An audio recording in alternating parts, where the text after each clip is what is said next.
علی ایک نوجوان تھا جو ہمیشہ جلدی میں رہتا تھا، ہر کام دوڑتے دوڑتے کرتا، ہر فیصلہ پھرتی میں لیتا اور ہر رشتہ بھی اسی عجلت میں کھو دیتا تھا۔ اسے لگتا تھا کہ بس منزل تک پہنچ جانا ہی کامیابی ہے۔ ایک دن اس نے فیصلہ کیا کہ وہ پہاڑوں کی طرف سفر کرے گا، شاید وہاں اسے کچھ سکون مل جائے۔ بس پہاڑوں کی چوٹیوں کی طرف جا رہی تھی۔ علی کھڑکی سے باہر سر نکالے سوچ رہا تھا، میں وہاں پہنچ کر کیا کروں گا؟ لیکن اس نے ایک بھی لمحہ یہ نہ سوچا کہ راستے میں کیا ہے۔ راستے میں کئی مقامات آئے، سرسبز کھیت، بارش کے قطرے، چھوٹے بچے جو مسافروں کو ہاتھ ہلا رہے تھے اور ایک بوڑھا آدمی جو مسافروں کو پانی پلا رہا تھا۔ مگر علی مصروف تھا، مقصد میں، منزل میں اور اپنی سوچ میں۔ بس ایک جگہ رکی، ایک بڑھیا کپڑے پھٹے ہوئے بھاری ٹوکری اٹھائے کھڑی تھی۔ وہ بس میں چڑھنے لگی تو اس کا پاؤں پھسلا اور ٹوکری نیچے گر گئی۔ علی نے دیکھا لیکن فوراً نظریں پھیر کر موبائل میں لگ گیا۔ بس کا ڈرائیور اترا، لوگوں نے مدد کی،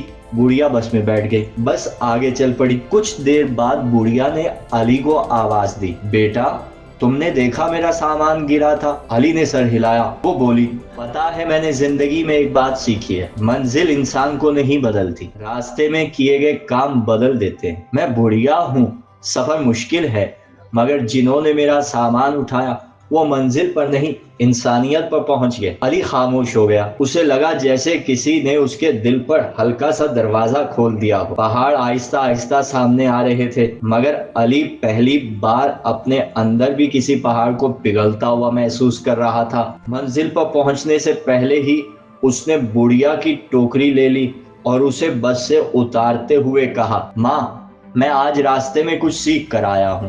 بڑھیا مسکرائی، کہا بیٹا سفر کبھی خالی نہیں جاتا اگر انسان خالی دل لے کر نہ چلے۔ تو دوستوں اس کہانی سے ہمیں سیکھنے کو یہ ملتا ہے، اگر آپ کامیاب ہونا چاہتے ہیں تو جو بھی کریں، جتنا کام کریں، مگر کام دل سے کریں، کیونکہ دل سے کیا ہوا کام کبھی بھی رائے گاں نہیں جاتا۔